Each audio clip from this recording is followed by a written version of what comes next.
لوگوں کی خفیہ سازشوں سے پریشان نہ ہو، کیونکہ اللہ کی تدبیر اور چاہت سب پہ بھاری ہے۔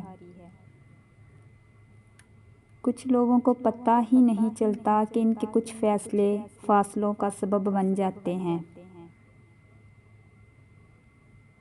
اللہ کی تمام بہترین عطاؤں میں ایک بہتر عطا یہ بھی ہے کہ تمہیں تمہارا ہم خیال انسان مل جائے جس کی سوچ کی خوبصورتی تمہاری سوچ سے ملتی ہو۔ اور پھر ایک وقت ایسا آتا ہے جب دل کی ساری خواہشات ختم ہو جاتی ہیں اور دل چاہتا ہے وہی ہو جو اللہ چاہتا ہے۔ جب مشکل وقت آتا ہے تب ہم اپنوں کو تلاش کرتے ہیں، لیکن یاد رکھیے گا کہ جن کو تلاش کرنا پڑے وہ اپنے نہیں ہوتے۔ انسان زندگی میں کچھ درد اپنی آنکھوں میں اور کچھ درد اپنی مسکراہٹ میں چھپا لیتا ہے۔ اصلاح کے 100 الفاظ سے زیادہ تجربے کی ایک ٹھوکر انسان کو مضبوط بناتی ہے۔ کچھ باتیں سمجھانے پر نہیں بلکہ خود پر بیت جانے پر سمجھ آتی ہیں۔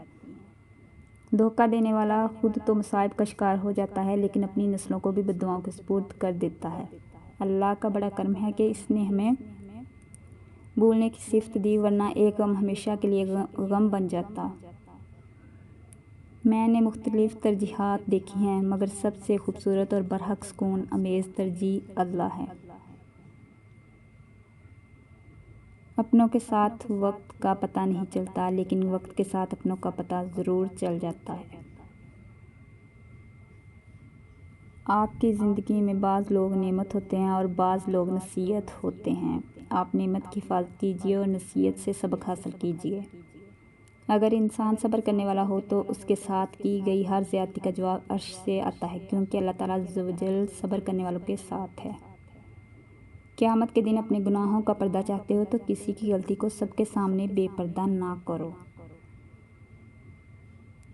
آپ کسی کی عادت تو بدل سکتے ہیں مگر فطرت کبھی نہیں بدل سکتے۔